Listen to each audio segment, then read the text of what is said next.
the form. First of all, a very Merry Christmas. Great to have your company with us this morning as we wind up for a Christmas edition of the form.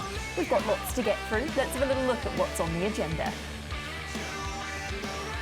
The day starts with a form preview with Brendan Popwell as we get down and dirty with the stakes races at Ellerslie. Then to Tiakau Racing, where Jamie Richards goes through his big book of runners, including singling out his best. Concert Hall and 2 Illicit with Robert Wellwood, 2 key chances in the Group 1 Zabeel Classic. Then to Awapuni, our form analyst Bevan Sweeney goes through the open handicaps, and we wrap things up with Wingatui race caller Justin Evans. And don't forget about Craig the Whale Thompson, who previews Westport Harness with the team. Well, as the agenda highlighted, Brendan Popwell is our first guest on the form this morning. And Brendan, a very warm welcome to you. Awesome to have you with us. And we've got plenty to look at, haven't we, with a big day on Boxing Day? Certainly have, Emily. A very good morning to you. And we're back at Ellerslie, and what a good thing that is too. Can't wait to get back to Ellerslie. And the fields, well, they've stacked up, haven't they? The Group 1 is as strong as you will be able to get, really, for our Group 1 feature, the Zabeel Classic. And the undercard race is so good. So plenty to talk about throughout the day, Emily. Yeah, there sure is. Let's have a look at those feature races, Brendan. The stakes races on the card. And, of course, we kick things off with the 8-carat Classic. Tell us how you assess this one. Yeah, it's a race where I was finding it very hard to go past the 2 favourite runners here in Carmen Line and Bellon Rouge. Bellon Rouge, first of all, a horse who's rated 230, equal favourite with Carmen Line. She does come into this race with a Group 1 placing 2 starts ago in the 1,000 guineas behind the Perfect Pink, and then she backed it up with that very good win in the Eulogy down at Awapuni on a dead 6 over the 1,600 metres, where Carmen Line comes from a different line of form, where this was a horse who impressed on debut with her performance from a position where you just didn't believe she was going to win from. And then we got to see her in this race in a 65. Of course, she was going to run the week before, but the track became too wet for her in the Bone Crusher. They scratched, and they went for this option, taking on the older horses. And what a run it was, too, up against the rating 65 runners. She's run the fastest last 6, 4, and 2 here as she gets home to finish into 3rd position. She was really good through the line. She goes from 1,400 metres up to 1,600 metres, which should really help her chances here in this for Carmen Line. Look, it's a small field too. There's only the 9 runners competing in this race. She is drawn 8, and Bellon Rouge is drawn in barrier number 9. So, yes, it is a query, but just such a small field. She doesn't have as many runners to try and get past, and I think that's a key factor to the race. Another pointer around the event too, Emily, is you've got horses like Flash Mary, who's drawn well, and I know this runner has its best form on wet ground, but she ran a super race behind Paranui Bay last time out in the Trevor Eagle Memorial, and she's drawn 1. She's drawn to be able to get a position in the race where she can do no work. She can either take the lead or take a trail behind Lady Caval, and that gives that horse every possible chance, I thought, in Flash Mary. So great for the trifectas. And Mustang Valley, of course, a runner who bounces out of the 1,000 guineas last time out. I find it very hard to split, though, 4 and 1, 1 and 4, Bellon Rouge and Carmen Line. You mentioned that Paranui Bay form line, Brendan. That's important for the next race we highlight, isn't it? Because, of course, the Uncle Remus Stakes features Paranui Bay, who meets On the Bubbles and Field of Gold in a really interesting event. Look, it is. And he is almost the benchmark 3-year-old to some point. I know that he hasn't competed in the Group 1 yet. And, of course, that being the 2,000 guineas, where there was a little hiccup there about him getting to Christchurch through some nominations, but he is a runner that has won the James and Annie Sart Memorial 2 starts ago, and then he's won this race here, the Trevor Eagle Memorial. He is 3 from 3. Every time he's gone to the races, he's looked impressive. And look, he had to find here. He sat outside leader. It was a good ride from Michael McNair because it meant they were able to overcome their outside barrier draw. It was a position you needed to be in here at Te Araha, and that was close enough to speed. They put him in that spot outside leader. Flash Mary closes late, but he just knows where the line is. He knows how to win, does this horse. Again, he has to do it from a tough barrier draw on the weekend, but he's just a high-class 3-year-old gelded son of Lonhro. I like him a lot in this race. But also, I think you have to expect the improvement from On the Bubbles, the winner of the Karaka Million, and of course a runner that's trying to close in on that 3-year-old Karaka Million Classic. A horse, as we heard from Jamie Richards leading into that first up run, that he was going to be vulnerable, as short as $1.40 in that race, and he ranged up like he was going to win, but then we just saw that vulnerability late when finishing second behind Scribe. He will strip fitter for this race. He is in a definite danger to the favourite in this race in Parinui Bay. I went 2 over the 1 just. I thought Field of Gold with an inside draw, a horse who was placed behind Navier, has seen a lot of Navier in his last 3 starts. Of course, that last placing in the 2,000 guineas. I think you have to give Sassy Merlot some chance too. A horse who can position up, go forward, use that barrier draw of 1. And we saw in that previous video that Sassy Merlot was winning it today in a 65, beating home Carmen Line. She looks to be in a good spot. The stable's on fire at the moment too in Ballymore Stable. So I went 2 to beat 1, 3 and 10. Love your work, Brendan. And then, of course, we get to the sprinters over the 1,200 metres with the Hallmark Stud handicap listed level. And this is very open, isn't it, when you look at the market? And we have to look a little bit further down the page. Festivity, Madame Haas, Oscillata, all competing for that top spot. Yeah, this is an interesting race, isn't it? I don't mind one here at a bit of a price. I haven't marked it as my top selection, but I was really happy to have a little chip at the $31 on Riding the Wave. I thought he was a real quick improver here from a better barrier draw on the weekend in Barrier 3. Just best forget his last run to the races. He was beaten on a wet track. He needs better footing, does Riding the Wave. And if you line up some of his Australian form and even his past form before going to Australia, he's in this race. I thought he was one of the better roughies for the day if you're looking for that 1x3 play or even trying to play in a top 4 Riding the Wave. I have gone with Vemos Bibi as my top selection. She won this race last year, of course, and then, of course, bled following that. She's a horse that has had a couple of good runs back this preparation, the last of them when finishing into 4th position behind Levante. She had a nice quiet trial. Oscillator was the horse that was chasing her down in that wet trial at Rotorua. I find both of those horses right in the mix here. So I went with the 13 on top in front of the 3 Riding the Wave as my knockout for the day at that really big price. The 12 in Oscillator. Gee, she's a horse that's really come back strongly this season. I love how she boomed home to win at Awapuni.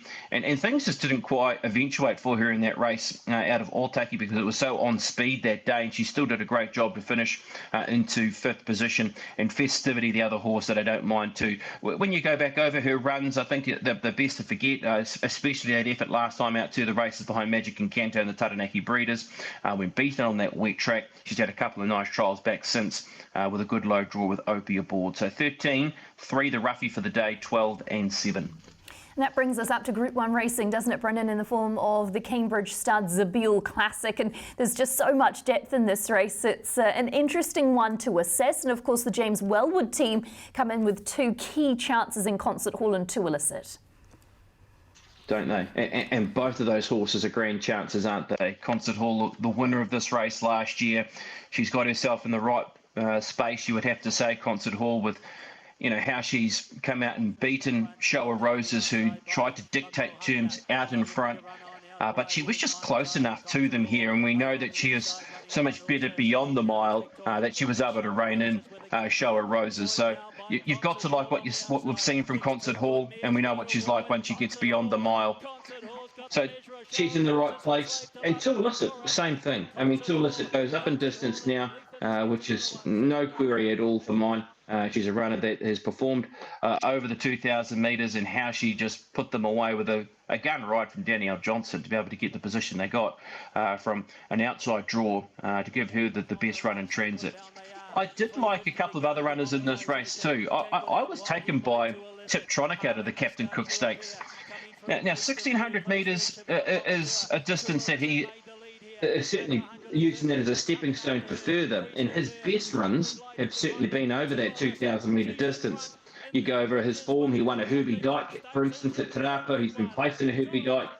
He's actually run really well in this race the last 2 years, Tiptronic. He's run 5th and 7th respectively, 7th and 5th respectively, should I say, in the last couple of years, Tiptronic. I'm going to put him on top. I thought he was a horse that was at really big odds in this race at $17, and he's a runner that'll probably hang around that mark and maybe even get a bit more just because of the depth of the field. Now, he's a horse who can take a position forward in running. You'd imagine both he and maybe Cheval Promoteur are going to play a key part in how this race is run in terms of speed, with Cheval Promoteur drawn to barrier number 5. But he should be able to find a position that he wants, at least, without having to do too much work, Tiptronic. And when we've seen him in those type of positions is when he's run his best races. And as I said, even in a race like the Bone Crusher here at Ellerslie at Weight for Age, over this distance, he's run a very good race, been finishing 4th back in 2020. So he does have rock-solid Group 1 form at Weight for Age over 2,000 metres, does Tiptronic. So I thought he was the over in the race and happy to chip away at $17 or $18, somewhere around that mark. Big respect around last year's winner and that horse we just showed you there in Illicit off the back of the Captain Cook. I think they're huge dangers and a real big chance for James and Wellwood to get a piece of the Group 1 spoils again. And then away from those 3 runners that I've mentioned, look, I want to put House of Cartier somewhere in the mix. I just wanted to find a spot for her. She was so good last time out when she finished into 5th position behind Concert Hall that it was a run where I want to be on her next time. I thought it was going to be last weekend down at Awapuni, but they decided against that to run her on what was a wet track at that stage of scratching. But Peter Didham has always had his sights set on this race, and you only have to look at her Livermore run when she finished into 5th position before she went on to win the Fielding Cup. I thought, again, she was another one at a piece of overs. There's so many horses here to mention, though, isn't there? I mean, Aegon, Raw Performer, Prix de Feu, a horse who's been Group 1 placed at his last 3 starts. The Australian Visitor in Sound, who we've seen here through a Cups preparation the last couple of seasons. Harlech, Demonetisation. It is such a good field. Well done to the club and to everyone associated to get this field. The Cambridge Stud Zabeel Classic, it's going to be a beauty. It sure is. And Brendan, your best bet for the day, what have you got for us? Look, I'm going to go for a Quinella as my best bet. I can't split Carmen Line and Ballon Rouge. I'll be looking for them to be the ones that can fight out the Jamison Park 8-carat Classic over 1,600 metres. You might get around that $2 mark, $2.10, somewhere around there for the Quinella. They're both paying $2.30. So I was happy to take the Quinella, and race number 5 is my best bet, Emily. Thanks, Brendan. A very Merry Christmas to you. Looking forward to seeing you on track on Boxing Day. We're going to get you off to a break here on The Form, and on the back of that, we're going to link in with Jamie Richards as he talks us through a big book of runners at Ellerslie.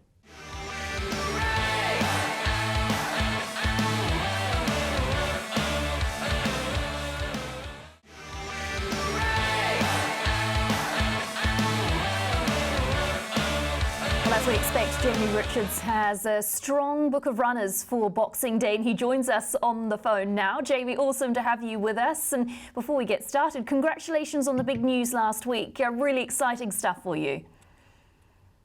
Thank you. Yep, looking forward to the challenge. Not really sure what to expect, but we'll have a decent crack at it. When we get up there, and there's a few things that we need to sort of tidy up down here. Hopefully plenty of winners before we head away, but certainly looking forward to getting up there in April and May and making a good fist of it.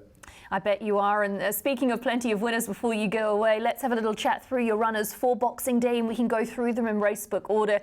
Your name has become so synonymous with 2-year-old winners, and you've got 3 contenders in that race number 2 on the card, the 2-year-old event. Let's start with the boys, and we'll get to Dynastic, an Almanzor colt who was a recent trial winner at Rotorua. How is he handling the pressures of training?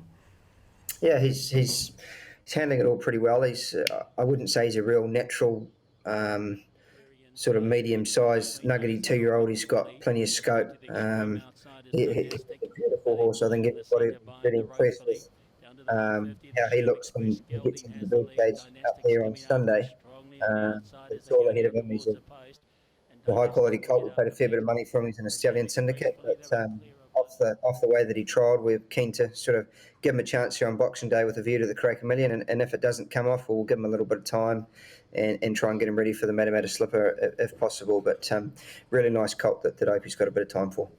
And then we go down to the girls, and Grayson Gray is one of those. One start behind I Chose You at Te Araha. I know you think a lot of I Chose You, so that might be quite a nice form reference. Yeah, this filly's going really well. I think the race day experience here is really important, and she'd probably have to be on top of our 3 runners here, I'd say, just because of the experience that she's had here at Te Araha. But she seems to be doing really well in stable. I've been impressed with her work, and she's one that I'm really looking forward to seeing how she goes on Boxing Day. Talk me through those gear changes, Jamie. Do you feel they'll make a difference for her? She just wanted to go a little bit keen at Te Araha outside the leader there, and Michael suggested we just put a noseband on her. So we put a rubber noseband on it, and we've taken the full cut blinkers on and put a set of visor blinkers on her. So for anybody that doesn't know, the visor blinkers have got like a little split in the blinker cup there, and it just allows them to see a little bit more and hopefully relax a little bit more without, taking the blinkers right off. So I think we've sort of met her in the middle, and she's going to be one of our better runners up there on Saturday, I'd say. And the other contender in the race is, of course, If I Get Paid, and I know there'll be a pretty big party if this one could get up and score, Jamie. Yeah, she's a nice filly. She's trolled up well. She was supposed to be in a race that was a little bit easier than this, but we got held up a little bit with us. So we're here. She's done some nice work. Unfortunately, she's got a bit of an awkward draw, but we're having a throw at the stumps to try and qualify for the Cracker Million, and we sort of need to get a little bit of racing into her. So happy with her. There wouldn't be a lot over our 3, but just because she's drawn so awkward, it's going to be difficult for her. And then if we get to the 8-carat classic, Belle Rouge is your charge in this one. And I think one of the first horses in the past decade to have been able to go through the Guineas to take out the Eulogy Stakes. You must be happy with how she's come through that to be running her again. Yeah, I'm really happy. She had a quiet week in Christchurch after the 1,000 Guineas, and it's something that Mark did quite a bit of when he had the stable down at Rangiora, and we left our stable open at Christchurch, so we're pretty keen to try and see if we could get her to come back up, having trained down there at Riccarton, and that's exactly what we did. She trained well down there. Lydia did a good job with her, travelled up to Roydens and raced well, and has had the last sort of 10 days in Matamata here, and she worked yesterday morning, Wednesday, right-handed here at Matamata, just got her back on that other leg, and she seems to have come through everything well. She's a really honest, tough sort of filly. She doesn't overexert herself in training or anything like that. She's pretty workmanlike, but she's got a great record, and she should be right in the thick of it all going well. It is a great record, isn't it? And that Eulogy Stakes was really well deserved, as you highlighted there. She's been super consistent. Yeah, she has, and thrilled that she was able to win there, for the horse and also for Joe, who does a lot of hard work behind the scenes. It was awesome to see him get a stakes race in the Tangerine. And then if we get to the Uncle Remus Stakes, Jamie, we've got On the Bubbles and obviously Sophisticato and that. So On the Bubbles was fresh up after a decent spell. How do you feel he's come through that run? Yeah, I think he's come through it well. I'd just be a little bit cautious about second up with him. I would have loved 3 weeks into his next run, but just with the way that it's set up, the Uncle Remus was only 2 weeks after Te Rapa. And we've been stung a couple of times this season with horses running well first up and then being a little bit flat second up. So I'm just hopeful that he has the constitution, which I'm confident he does, to be able to sort of back it up and run really well again. So he's back to Ellerslie. He seems to enjoy racing there. Taken no harm from the run. I can't fault him here, but the second up query does concern me a little bit. And then we can see in that replay there, Sophisticato closing it off strongly too. What have you made of Sophisticato since that run? You must have been happy with how Sophisticato went. Yeah, the horse is going really well. He had to sit back off an awkward draw in the first race at Te Rapa, which is never easy. Made good solid ground. Unfortunately, he's drawn wide again, so he's going to be back in the field, but he'll be hitting the line strongly, and he's ready to run a nice race as well. And then if we get to the Stella Artois final, Image of You and Campionessa are your 2 chances in this one. 4th at a latest outing for Image of You. It was awkward draw, wasn't it, but hit the line well, so that gives you something to work with. Yeah, I was furious when we saw the barrier draws there, 19 and 16 or whatever they gave us. So really difficult for those 2 mares in a high quality race, but we'll just go back and ride them for a bit of luck, and hopefully we can get some breaks. But they're 2 progressive mares that deserve their spot in the race. Just very frustrating, the barrier draws we're getting at the moment. And then to the Hallmark Stud handicap, Vamos Baby, Festivity and Romantic Lady are your charges in this one. We'll start with Vamos Baby. Fourth in that Counties Bowl behind Levante is probably quite a good form reference, Jamie. You trialled her since. Is that just with the length between runs? Yeah, just a month between races. We just thought we'd give her a tick-over trial, and it worked out perfectly, really. She trialled at Rotorua on soft ground, which she enjoys, and just had a nice canter round. She hasn't been able to go right-handed lately with Auckland being in lockdown, and I certainly think that she is a little bit better that way around. So looking forward to getting her back up to Boxing Day at Ellerslie on Sunday. And then if we get to Festivity, you ran Festivity on the bottomless track in the Taranaki Breeders' Stakes. You seem to have given her a nice bit of time to recover from that run and a minor gear change as well, Jamie. Yeah, she's a progressive mare. Had a frustrating campaign with her in the spring. Run her in the Foxbridge first up, where she raced far too handy, and then she was caught really wide at Te Rapa. And then, as you say, ran below expectations on that really wet track at Hara, which is frustrating. So we just pulled up stumps, started afresh. She's had 2 trials, work's been good, and she heads into the race in good shape. OP on at 55.5, expecting her to run well. And then finally, Romantic Lady, form probably not quite as bad as it reads on the page, Jamie. Not very big margins that you've been beaten by, and that last start second must have sort of confirmed that for you. Yeah, good honest mare. I really struggled to get the weight off her early in her preparation, and just took sort of 3 runs for her to come right. But she ran really well at Levin. She's been up to Ellerslie and had a gallop up there last week just to keep her up to the mark. So pretty much similar to Vamos Baby, similar to her trialling. And yeah, she's in with a good shout. Unfortunately, she's drawn wide. She's going to need to make her own luck. But she heads into the race in good shape and should run well. And then if we get to the Zabeel Classic, Prix de Fer lines up again, and it was another honest performance by Prix de Fer in that Captain Cook Stakes. It just can't quite pick up the Group 1. Is there anything that can change this time around? Yeah, it just always runs into one better, and it's a little bit frustrating. He just sort of does little things that take him out of play, like he missed the kick there at Te Rapa the other day, and if he had been up in the race and got away with them, I'm sure that he would have been, right in the thick of it with 2 Illicit. So unfortunately, he's drawn wide. He's going to need a bit of luck from out there, but he's got a bad habit of running into one better into these Group 1s, and it's hard to see him sort of probably turning the form around on that mare, particularly when she gets a bit better as she gets out and trips. So a race like the Thorndon back end of January is going to be ideal for him, and we'll freshen him and name him for there after Boxing Day. Jamie, as we look at all of your runners there on Boxing Day, can you pick one out for us as your best on the card? Grace and Grey will be our best chance there on Boxing Day. Good luck, Jamie. Thank you very much for your time this morning. Thank you.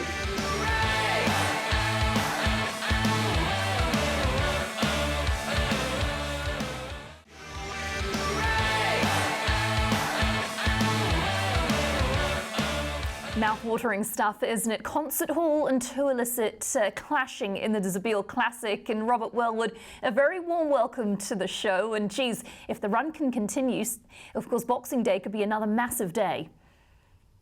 Yeah, absolutely. Morning, Emily. Yeah, certainly looking forward to it, but we've just got to hope we have the same luck we did a fortnight ago.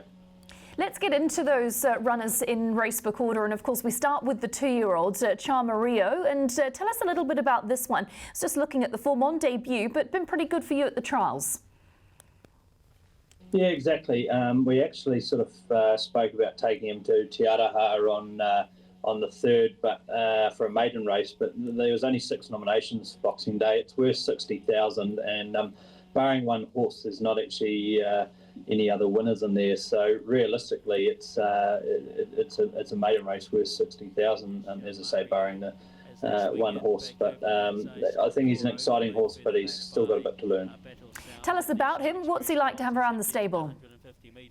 Yeah, he's a real natural sort of 2-year-old. He's strong. He's quite professional. He's a little bit spooky as a young horse, but he got through that pretty quickly.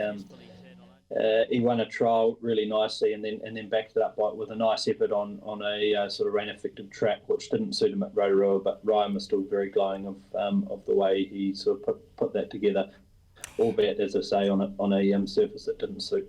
Yeah, and then if we get to the Dunstan Feed Stayers final, Dionysus is your chance in this one. Last start was pretty unlucky, and I know talking to you prior to this interview, the ground might have played a factor as well. Yeah, exactly. He sort of strung through to get a couple of really nice wins. Then just down at Palmerston North, the ground on the corner was rather deep there, and he really didn't handle that. Once he balanced up, he sort of made good ground again, and as you say, a little bit of bad luck. But hopefully he's sort of back on top of the ground, back right-handed, which seems to suit him well. He can put things together again and win a nice race on a big day. The draw obviously gives you a few options, and Ryan Elliott knows him well, which is a big plus. Yeah, absolutely. Ryan's ridden him well. He seems to go nicely for him. So, we sort of haven't gone through speed maps and things yet, but I would have thought he sits in the first half of the field anyway. He's normally pretty good out of the gates. And next we move on to the Hallmark Stud handicap. Robert, Madam Haas, your charge in this one. Back from the South Island, how has she settled into life up north? Yeah, really well, Emily. She's a real professional race mare. She travels well, she eats and sleeps and does everything right. So didn't affect a lot down there, but she just didn't have a lot of luck. Both races she ran down there, she was drawn the widest barrier, and she's a mare with not the best great racing manners, so she sort of really relies on good barrier draws. And then obviously we're looking at the trial that she's had since then. Is that just with the idea of keeping her up to the mark? Yeah, we would like to have run her in the sprint race at Otaki, but again she drew the widest barrier down there. She's a mare that does a lot at home, so a trial out and a day out was sort of worth 3 gallops at home. So we thought that was the best sort of option to head through a trial towards Boxing Day, albeit on a rain-affected track, which she just absolutely despises. So I thought the trial was very good for her, and thankfully we draw a good barrier come Boxing Day, so that's going to help her the most part. Yeah, and a lightweight as well, which will help also. Let's get to the Group 1, because this is the one that is really exciting, isn't it? Because Concert Hall and 2 Illicit go head-to-head in the Zabeel Classic. And Robert, it must have just been a dream day there at Te Rapa a couple of weeks ago. Tell me how they've both come through that run. Yeah, it really was a dream day. Certainly, you don't expect days to sort of fall into play like they did at Te Rapa there.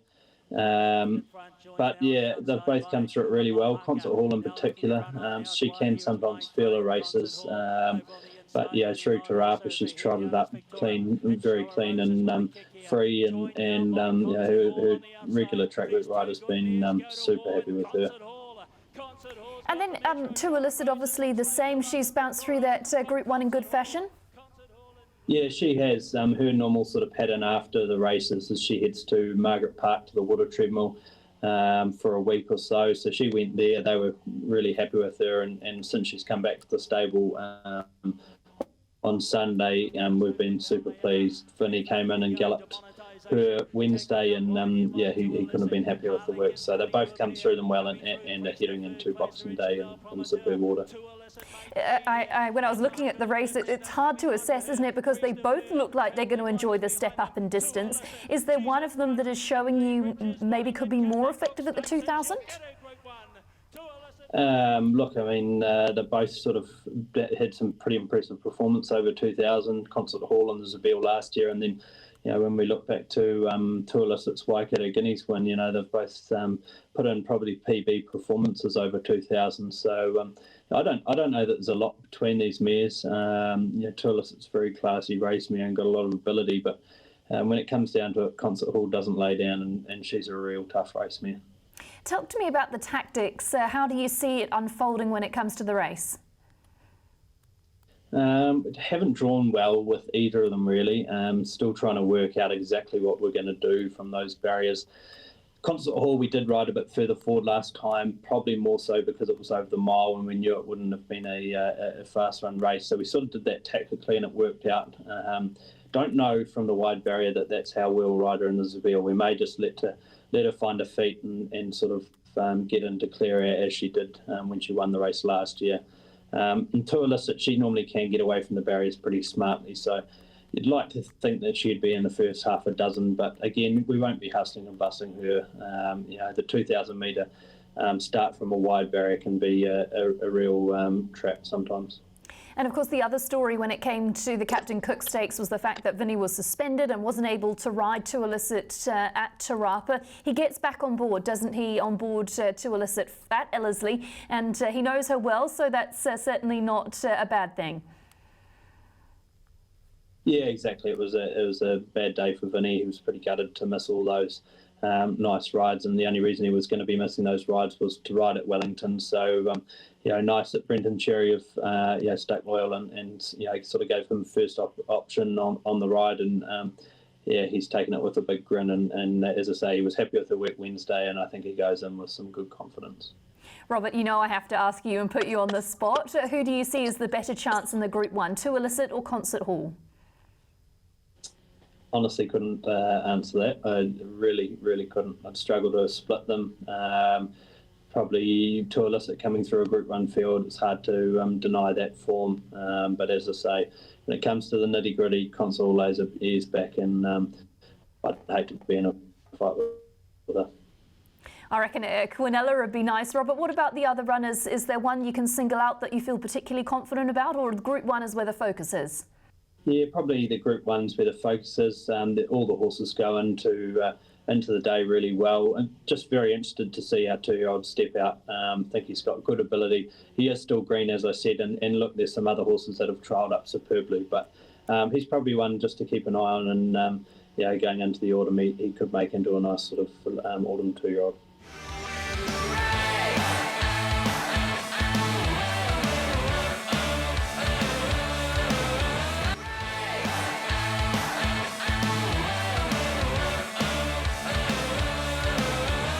With the 3 domestic meetings on Boxing Day, we can't forget about our Puni, and form analyst Bevan Sweeney joins us on the show. Bevan, a very good morning to you and Merry Christmas. Looking forward to that Our Puni program. Yeah, Merry Christmas to you as well, Emily, and to all the punters around the land. Looking forward to the domestic meetings. Boxing Day, clearly we've got quality at Ellerslie, but there's some good betting fields down here at Awapuni as well, and hard to put a circle around some certainties, I suppose, but I have found a couple of really nice bets beyond the program. Well, tell us about those, Bevan. What have you got for us? Look, into race number 2 on the program here, it's a maiden 3-year-old over the 1,200 metres. Just suits my eye for a horse called Sweet Janine M. It's getting the 4 kilo claim with Naranjan Palmer doing the riding. Blinkers go on. It was close up and behind Galleon last up, beaten half a length. That horse was super impressive. The format of that particular race has been very strong.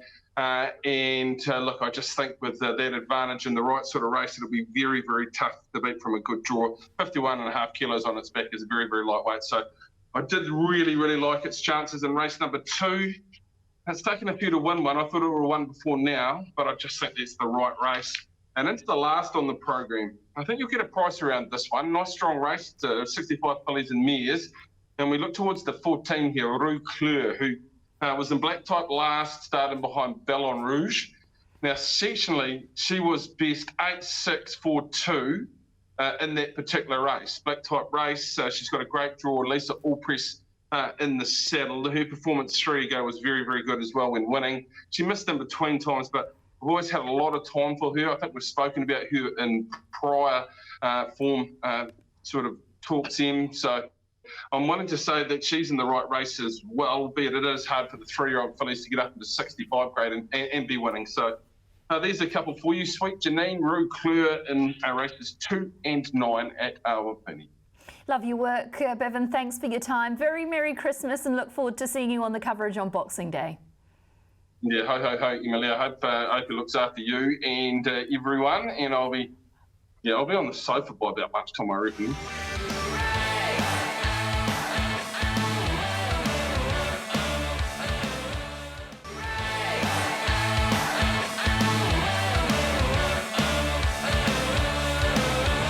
Well, up next, we welcome in Justin Evans, who talks us through that 3rd domestic meeting coming in from Wingatui. And Justin, as we get to you, a very good morning and loving the outfit, getting into the festive spirit down there. Yeah, I'm in trouble if I don't down here. I can tell you, Emily, with the wife, who's a mad Christmas fan. So I thought I'd don this ridiculous Santa hat. Don't know how seriously people can take me for this preview we've got coming up. But look, great time of the year, obviously. And for us racing tragics, an even better time of the year, isn't it? With all the racing going on, and great to be out at the local track, Wingatui, for one of their big days of the year, Boxing Day. And a really super card coming up, Emily. Good to play our part down here on a big day of racing, obviously. Yeah, it most definitely is. I thought we could talk through those feature races on the card from Wingatui and then get into your best bets. And let's kick things off with the Hazlitt Stakes worth $60,000. What's your thoughts on this one?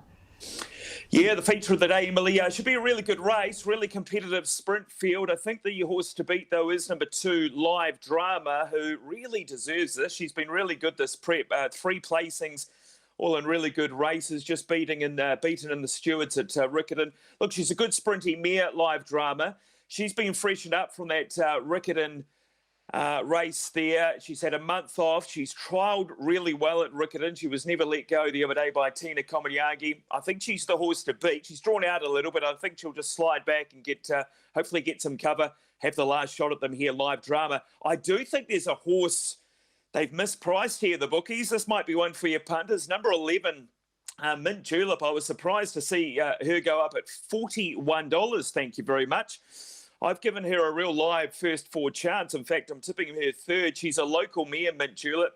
Probably hoping for a little bit of rain, to be fair. If it gets anywhere near that slow range, then she comes right into play. But I think she's an okay chance. She was less than a length away in the Ashburton Cup behind the likes of Summer Monsoon and Live Drama and Weka Force, who are all given chances in the market here. There she is out at $40. She's down on 53 kilos. She's got a local track. She's got the inside gate, and she's had excuses her last 2. She's a very big price for mine, Emily. Tips in the race: 2 Live Drama, 8 Ocean Point, 11 Mint Julep, and 4 Summer Monsoon. Love your work, Justin. And then let's get on to the Stayers Open Handicap. And I understand your best bet pops up in this one. Yeah, I think he can be backed with a bit of confidence. Number 7, for Odd and Emily. G deserves this. He's been really good this prep without winning, sort of similar to Live Drama, actually. But excellent his last 2 races. He just got beaten in the Cromwell Cup. I tipped him there. I tipped him again last start at Ascot Park, and he was super. Got caught off the track. Corey Campbell had to sort of press the button. He had no choice. He had to get around them 3 wide. He ended up tracking the leader, and he went down fighting. Gets his chance here, punters. Off the inside, gets a good gate. Wingatui, Corey Campbell rides Wingatui, his home track, really well. This horse has raced well at Wingatui before. He's just ready to win. Shouldn't have any excuses here. I think he's very hard to beat for Odden. So it's race 4, the Open Handicap, number 7 for Odden at about that $4 quote. Looks good to me. Another one I'll just chuck out while I've got time here, Emily. Race 5, number 2, Redford. I think if he's an each way quote, horse who's had no luck over recent times, talented horse, Redford, and he's a bit better than the form suggests for a really informed Tina Komaniagi. So race 5, number 2, Redford, and one of our Southern Mile qualifiers. But yeah, really looking forward to the day. Hopefully 1 or 2 of them can do the business, and look, happy punting to everybody on what's going to be a big old day across the country. Good work, Justin. Thanks so much for your time this morning. And as you said, a very Merry Christmas. Same to you, and same to all the punters.